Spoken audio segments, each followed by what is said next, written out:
There was no trepidation because as far as I was concerned, it was a pilot. I was well aware from having friends that had done a lot of pilots. Most of them don't go.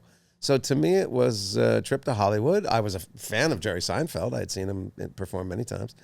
And I thought, well, this will be fun. This will be a lark. And I thought it would be a pilot, and probably that would be the end of it. Were you surprised by the success? Yes. In fact, when did you realize? At many stages, I was surprised. So when we did the pilot, I think Jerry will remember this. We at our wrap party, Jerry said to me, "What do you think?" And I said, "No way. There's no way." You said no way. Yeah. He said, "You don't think it's good?" I said, "No, that's the problem. I do think it's good." I said, "I think we've made a show here that the primary audience for is male, 18 to about 35, that probably live in a city, and they don't watch TV, Jerry. They watch sports, but they don't watch sitcoms. The number one sitcom in America when we did our pilot was Alf.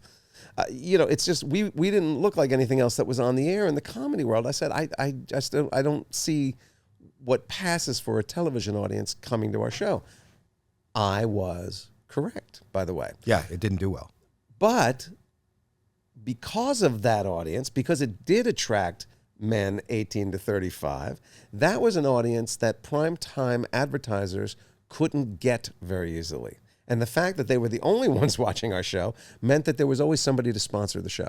Well, was it Brandon Tartikoff, was it his wife, or that loved I think you got picked up for 6 or something? Well, the story that I've always heard is we did Wouldn't the be pilot. a story, you did it. Well, yeah, but I was not in every office as the mandates went down. So what came to me was, we did the pilot. We were released from the pilot. That was it. We were done. They said, "We're not picking this up." They said that to you? Yeah. You got the news that it was over? Yes. In fact, I took a Broadway show.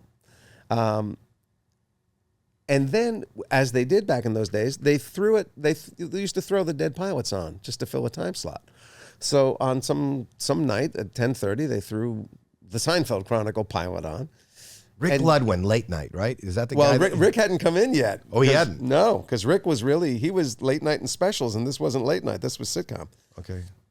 So, excuse me, they threw it on, and I think it was the TV Guide critic wrote it a love letter. How could NBC be so foolish?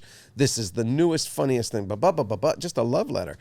And Tartikoff, loved Jerry and was interested in doing something with Jerry, and they said, well, maybe we got it wrong. Maybe the test results were wrong. They had no more money to do any more episodes. So this is where Rick Ludwin came along. He said, well, I'm in charge of summer specials. I got a ton of money and nothing to do it with it. So make it a summer series. So we did 4. They called us back. They added Julia. There was no Elaine in the pilot. They added Julia to the show. And our first season pickup was 4, please. And they all tested like crap. And they aired them, and it had the same result as the pilot. It did not test generally very well, but it tested very well with that key demographic. And then it was time to decide whether or not they would pick up a season beyond that. And they gave it a mid-season order. But so very slowly we kind of cobbled our way there. So you felt like you had a job. I had an intermittent job, and I was stuck between 2 lovers because my life and my career were in New York, but Seinfeld was all being done out here in L.A.